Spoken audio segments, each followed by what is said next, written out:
Omar González sigue preso, preso en una embajada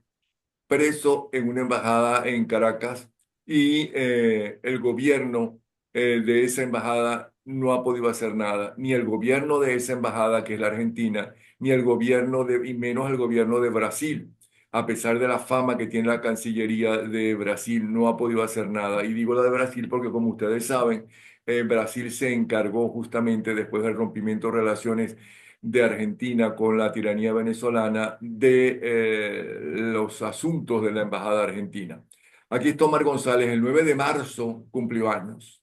Nació en Ciudad Ujú. Bolívar, está casado desde hace 53 años, tiene hijos, tres y nietos.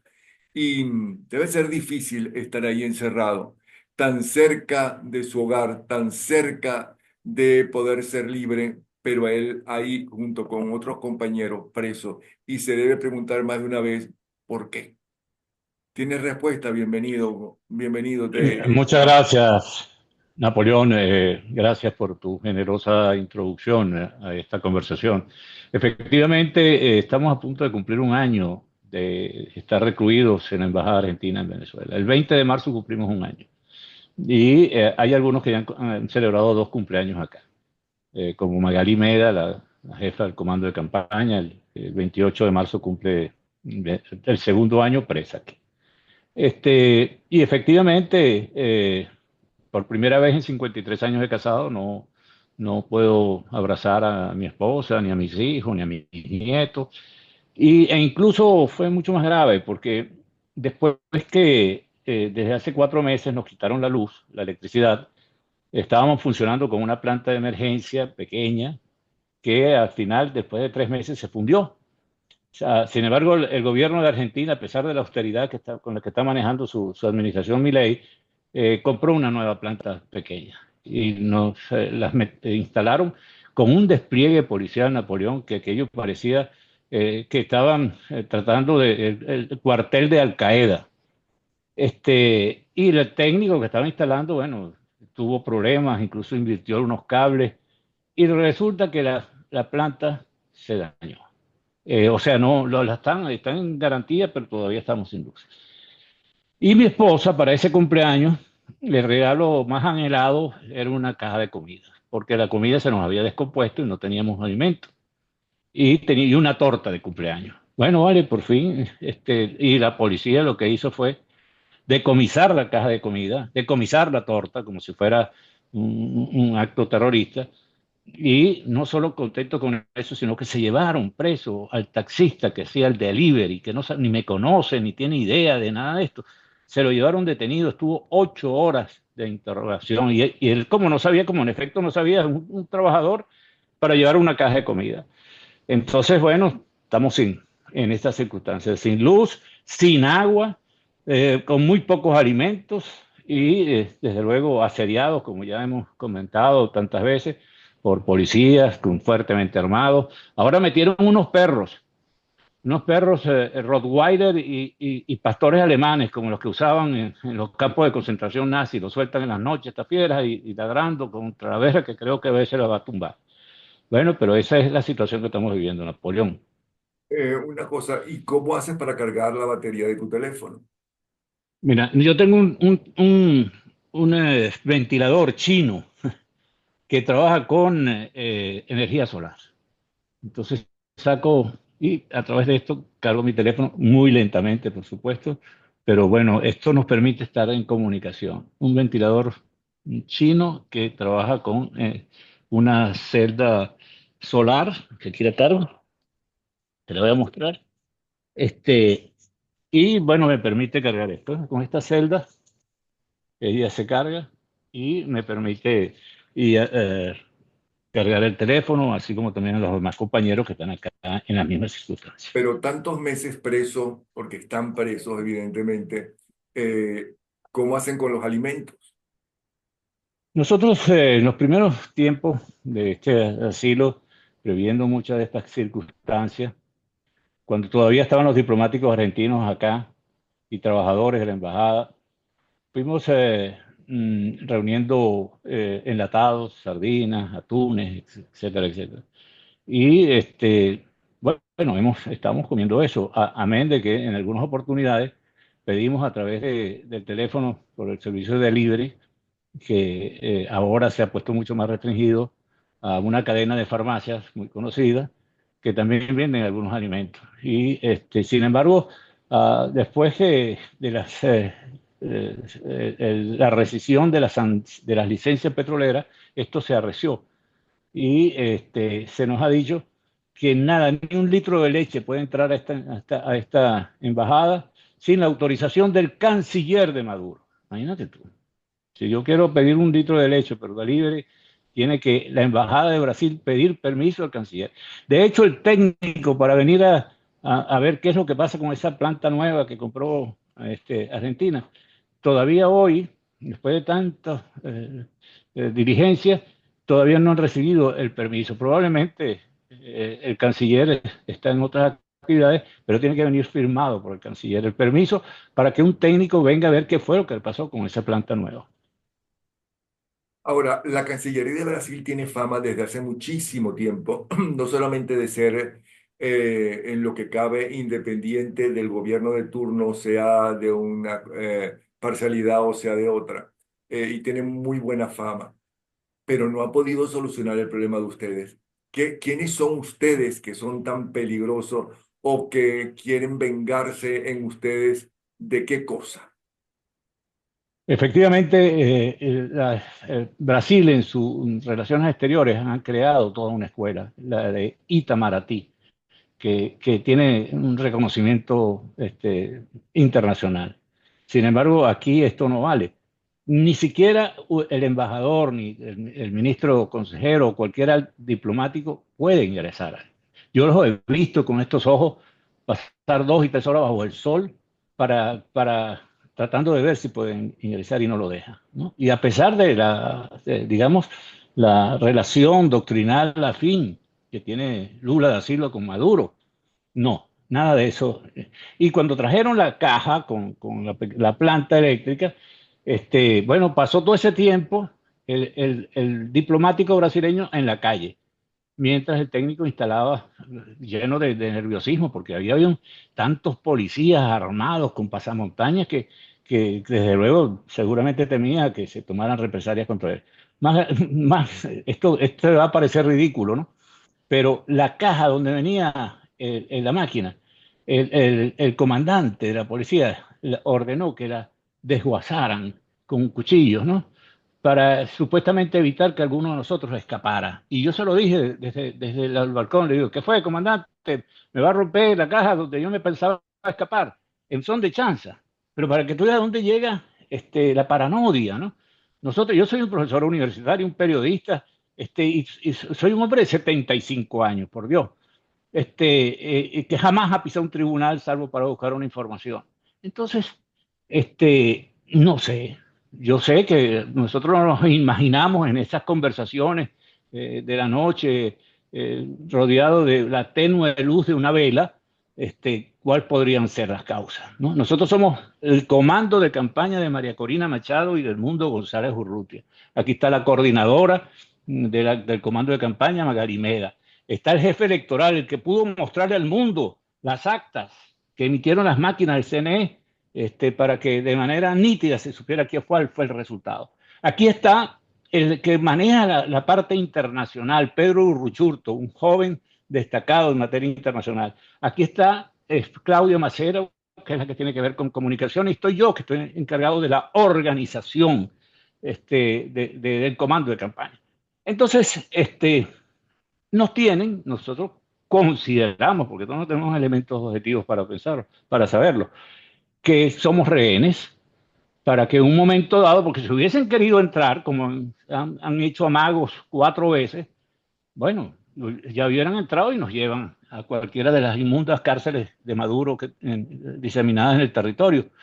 Pero no, nos tienen aquí como una especie de rehenes. Si se pone la cosa muy fea, bueno, te lo cambio por esto. Como así como tienen a 9 norteamericanos, así como tienen a un franco estadounidense que estaba en la frontera de Colombia y los funcionarios, los policías de Maduro los jalaron para Venezuela y está preso, así como están españoles y de otras nacionalidades. Ahora bien, tú dices que si el embajador de Brasil en Caracas quiere entrar a la embajada de Argentina que está en manos de Brasil con la bandera no de Argentina, sino de Brasil izada, él no puede entrar. No puede entrar. Hemos visto el intento que han hecho, incluso a veces cuando hubo la crisis de medicamentos para una afección cardíaca, el ministro consejero me hizo llegar dos paquetes para 2 meses, porque es una pastilla diaria, y me la dejó con el policía. Y entonces me la hizo llegar. Pero no, no pueden entrar. Aquí no puede entrar nadie. Esta es una edificación como de 4.000 metros cuadrados, de 5 pisos. Bueno, y aquí estamos cinco asilados diplomáticos. Entonces, además de nuestras funciones, como yo escribo, de hecho acabo de publicar un último libro, estoy escribiendo otros 12 publicaciones, otros están metidos en sus cosas. Bueno, pero además compartimos, uno cocina, otro hace limpieza de la casa, otro hace la limpieza de las áreas, otros lavan, otros. Es decir, nosotros somos los únicos habitantes de esta inmensa sede y sin ningún recurso, porque aquí no hay absolutamente nada, ni siquiera este, lo elemental para poder hacer un mantenimiento de esta naturaleza y poder sobrevivir. Ahora, esto no queremos victimizarnos, porque nuestra fortaleza está precisamente en lo que decía el psiquiatra Víctor Frank, ¿no? El propósito de esta lucha, la voluntad que tenemos para lograr la libertad de Venezuela y va a ser muy difícil que nos quiebre. Bueno, el desgaste es muy grande. Eso le costó la vida a Fernando Martínez Mótola, con quien compartimos 9 meses en esta sede. Un hombre correcto, un ingeniero, fue ministro de Transporte y Comunicaciones, presidente de CanTV, y la presión que hubo física y mental lo llevó querer pasar las Navidades con su esposa, sus hijos y sus nietos, y fue casi como para despedirse de ellos, porque inmediatamente ese desgaste físico y mental hizo que le diera un derrame cerebral y murió. Bueno, esas son las cosas que pasan. Omar, ¿y cómo se enteran ustedes de qué pasa en el mundo exterior? ¿Qué pasa no solamente en Venezuela, sino fuera de Venezuela? ¿Cómo se enteran ustedes de la situación de la lucha por la democracia en Venezuela? A través de las redes sociales. Afortunadamente, tenemos la posibilidad de comunicarnos, aunque han hecho esfuerzos, tienen equipos sofisticados de interferencia telefónica, de tumbarnos internet, así como también drones que sobrevuelan para ver qué estamos haciendo, y así como francotiradores, en fin. Y hay 6 alcabalas para llegar a esta sede diplomática, llenos de policías de los distintos cuerpos. Bueno, tenemos la posibilidad de comunicarnos con nuestras familias, con algunos medios de comunicación social e incluso con las propias embajadas, como es el caso de Argentina y el caso de Brasil, que tiene por un acuerdo con el gobierno de Argentina, es la que representa esta sede. Así como Suiza representa la sede de los Estados Unidos, después que expulsaron a los diplomáticos estadounidenses, y así y Perú y todos los países que han expulsado de Venezuela. Lo cierto del caso es que a nosotros sí nos ha llamado poderosamente la atención que están aquí, esto está violando flagrantemente el derecho internacional. Uno de los más preciados logros de la diplomacia latinoamericana es el derecho al asilo. De hecho, se firmó en 1954 aquí en Caracas el Tratado de Caracas, que regula los asilados, y aquí en Venezuela hay una larga experiencia en eso. Estos se ríen de eso, no le hacen caso. La Convención de Viena se sopla en la nariz. En fin, pero el silencio estruendoso del cuerpo diplomático acreditado en Venezuela, la verdad es que nos llama poderosamente la atención. En cualquier otro momento de nuestra historia, esto estuviera rodeado de carros con placas oficiales de embajadores de los países acreditados con nosotros, exigiendo el respeto al derecho internacional. Pero aquí hay silencio, hay tibieza, no lo sé por qué. Ni siquiera el nuncio apostólico, que es el decano del cuerpo diplomático acreditado en Venezuela se ha pronunciado. Y aquí hay una violación flagrante. Afortunadamente llegaron hace 48 horas, tenemos la información, representantes de la Corte Penal Internacional y de la Organización de las Naciones Unidas que deben presentar un informe el 18 de marzo y ojalá puedan venir a esta sede diplomática para que vean las condiciones en las que estamos los asilados diplomáticos en la Embajada de Argentina en Caracas. ¿Por qué crees el silencio o el temor, el miedo o la conveniencia de que el cuerpo diplomático no haya protestado? Bueno, los que habían hecho alguna declaración fueron expulsados, esa es la verdad, ¿no? Maduro los ha expulsado y bueno, pero van a quedar aislados. Esas son obligaciones de cualquier representante de un país democrático, ¿no? Por eso es que están tan desacreditados los organismos internacionales, la ONU, la OEA, la propia Corte Penal Internacional. Ayer se encargó el nuevo secretario general de la Organización de Estados Americanos, el surinamés Albert Randian. Ojalá este, esta nueva administración de la OEA rompa con esa especie de percepción que tenemos muchos venezolanos y yo diría muchas personas de que son organismos inútiles, sirven para dar una declaración, pero lo que dio origen a esos organismos como la ONU para evitar esos desafueros después de la Segunda Guerra Mundial, bueno, ya no tienen sino puras declaraciones, son organismos costosísimos, pero poco eficaces, Napoleón. Pero parece que el sustituto de Almagro, que tanto luchó por las democracias, no solamente en Venezuela, pero especialmente en Venezuela, sino en toda América Latina, parece que no tiene el mismo ímpetu. Eso es lo que dicen. Ojalá no sea Eso es cierto. lo que dicen. Es el canciller de Surinam, un hombre que tiene más de 30 años de experiencia en diplomacia, pero tiene por lo menos tres papas calientes en el hemisferio, que es Venezuela, Cuba y Nicaragua. Son dictaduras crueles que violentan y patean los derechos humanos y los derechos civiles de sus ciudadanos. Ahí vamos a ver de qué está hecho este hombre. Si es un presa, es un peón del Foro de Sao Paulo que le permite hacer todas estas cosas, bueno, yo creo que hay que bajarle a la Santa María la OEA. O si por el contrario asume la defensa de los derechos humanos, de los derechos civiles, la libertad, la democracia en estos países, defenderla de manera importante y decidida, bueno, puede darle un viraje a esta impresión generalizada y desde luego dejar un legado realmente importante para la OEA. Mucha gente se pregunta, a ver cuál es tu opinión, porque, y al fin y al cabo, tú eres miembro jefe del comando de 20 Venezuela, ¿por qué Edmundo González no se ha juramentado? ¿Qué se gana o qué se pierde con esa juramentación según tu punto de vista? Es una discusión que ha estado en el ambiente.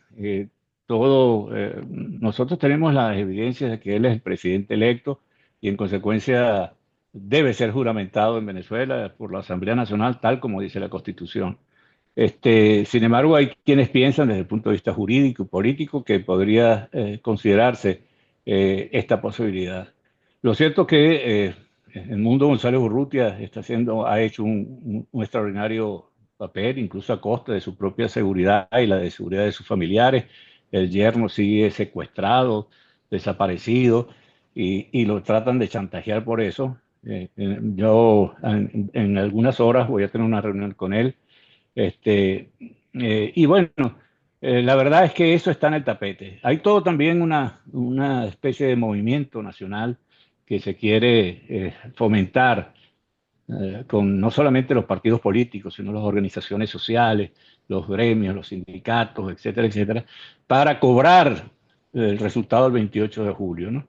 Y aquí puede haber un viraje porque si bien es cierto, la comunidad internacional está haciendo su parte, porque es así, este, están apretando las tuercas y derribando los pilares que sostienen endeblemente al régimen de Nicolás Maduro, como por ejemplo el financiamiento, algunos oscuros y otros autorizados como de Chevron y otras empresas petroleras, Schlumberger, Halliburton, que son operadoras de petróleo, que ya cerraron, por cierto, ya cerraron. Eso es uno de los pilares que debilitan, pero vitalmente al régimen de Maduro. Pero también otras oscuras fuentes de financiamiento, como el narcotráfico, como el oro de sangre que sale desde Guayana y otras oscuras negociaciones que se hacen incluso con el petróleo. Pero por otro lado, están la represión que es financiada con esos dinero. Si se habla de 400 millones de dólares mensuales, la mayoría se quedan en los bolsillos y en las cuentas bancarias de los jerarcas del régimen, esa es la verdad. Para que tengamos una idea, el 86% de los hogares venezolanos están en la pobreza en este momento, después de 26 años. 86%. Nada de ese dinero fueron los hospitales, nada de ese dinero fueron las escuelas, nada de ese dinero fueron una obra que tú podrías decir, mira, que puedan exhibir. Bueno, pero el otro elemento de esta operación lo tenemos que hacer nosotros, los venezolanos que estamos aquí. Es una tenaza la presión internacional, pero la movilización nacional es imprescindible. ¿Y qué Y con pasa con esa esto yo estoy movilización? persuadido. Bueno, estamos trabajando en eso. Estamos trabajando en eso. Hay una represión brutal, para nadie es un secreto. El terrorismo de Estado ha afectado terriblemente. Son casi 2.000 presos políticos. Solo de 20 de Venezuela pasan de 100 los dirigentes de la organización creada por María Corina Machado. Y desde luego, esto tiene que ser un movimiento que comience y que vaya a la par de las sanciones que se están aplicando a nivel internacional. Pero perdona, Esto, perdón, Omar, no me has contestado, o a mí no, a la gente que se pregunta lo de la juramentación. Él puede juramentarse, claro, a la Asamblea Nacional, la legítima, que está en el exilio, y que, por ejemplo, Estados sí, Unidos la reconoce, por citarte un país que reconoce a esa Asamblea Nacional como la legítima. Eh, ¿Cuáles son los pros y los contras de juramentarse no estando en Venezuela? no hay una decisión al respecto, es la respuesta, ¿no? La Asamblea Nacional 2015 es la legítima, Estados Unidos la reconoce y ese es precisamente uno de los objetivos de esta pantomima que está haciendo el régimen de llamar a nuevas elecciones. Porque si se eligen una nueva Asamblea Nacional en condiciones aceptables, todos los activos de Venezuela en el exterior pasarían a ser manejados por Maduro, entre ellos los de Estados Unidos, el oro que está en Gran Bretaña, depósitos que están en Portugal, etcétera, etcétera. Ahora bien, te decía que es una discusión que está en este momento, ¿no? Porque la Asamblea Nacional efectivamente puede juramentar a Edmundo González Urrutia, Y él pero a esto su vez, sería una actividad y él a su vez simbólica. juramentar a María Corina como presidenta, y entonces tendrían un poder internacional, dicen los que Eso, están de eso, acuerdo con la necesidad de juramentarse. sí, es un debate que se está dando y te lo digo que se está dando con mucha seriedad. María Corina Machado lo ha dicho de manera reiterada que Edmundo González Urrutia se va a juramentar en Venezuela. Este, y tiene la certeza de que eso va a ocurrir y va a ocurrir pronto. Ahora, ella está dispuesta, porque no es que lo diga yo de manera jactanciosa, incluso a dar la vida por alcanzar esos objetivos. Y lo está demostrando, no es simplemente palabras huecas. ¿Eh? Hay una cacería humana contra ella, ¿no? Y contra todos sus allegados y contra todos sus equipos. Y estamos luchando por ese objetivo. Y entre ellos el Mundo González Urrutia está en esa misma onda. Nunca Ahora, se esto supo, podría cambiar. nunca se supo quién dio la orden a los secuestradores de María Corina que la soltaran. Mira, como te digo, son apreciaciones. A mí me da la impresión, a nosotros los que estamos acá en la embajada, que dentro de la dictadura de Maduro hay corrientes que están enfrentadas duramente. Duramente. Bastaría con mencionar, por ejemplo, la llegada de un ex embajador de Argentina, de Venezuela, que tiene mucha cercanía con nuestro país, y lo fue a recibir Jorge Rodríguez, ¿no? Y vino con una contraorden, no solamente no lo dejaron entrar, lo sometieron a un interrogatorio, lo mandaron, lo montaron en un avión y lo mandaron para Colombia. En Colombia también lo retuvieron muchas horas. Entonces uno dice, bueno, Jorge Rodríguez lo va a buscar, pero viene otra orden, y lo detienen, no lo dejan entrar. Con María Corina sucedió lo mismo. La detienen, la montan en peñones en una motocicleta, la sueltan, le dicen, váyase aquí, bájese aquí, y era dentro de una manifestación de grupos colectivos, y la ruletean por Caracas, mientras había ese toma y dame de jefes, de jerarcas del régimen. Uno le decía una cosa y otro le decía otra. Al final la dejaron fuera de todo esto. Esto es parte del drama que está viviendo Maduro, y él lo sabe. Lo que le estoy diciendo en este momento es cierto. Hay tensiones tectónicas dentro, corrientes que están chocando para tener el poder de las instituciones. Y si se descuida, se lo llevan a él. Si se descuida, hasta Maduro se lo pueden llevar. ¿Tu familia está en Venezuela?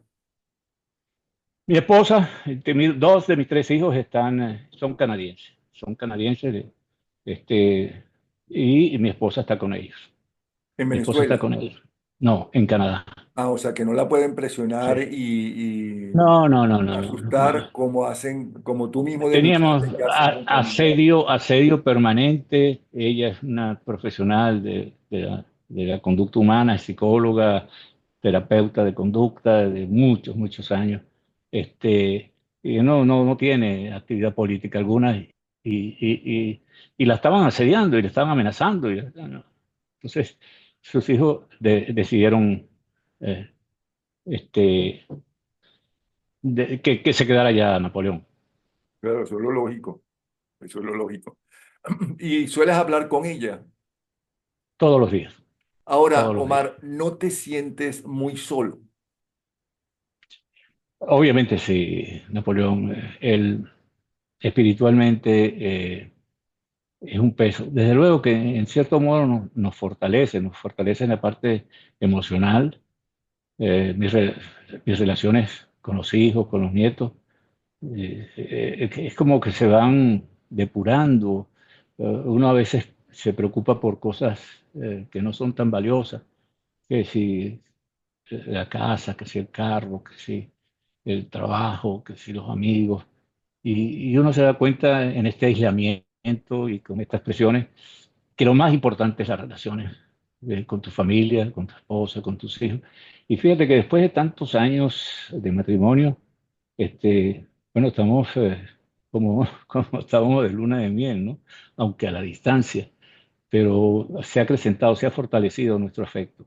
Y los hijos igual. Yo doy gracias a Dios que todos ellos son profesionales de altísimo nivel en sus respectivas áreas, tres ingenieros. Uno de ellos es gerente de la Warner Media, de esta empresa que es dueña de casi todas las televisoras, HBO, todas esas cosas, y también de CNN, de todos estos organismos.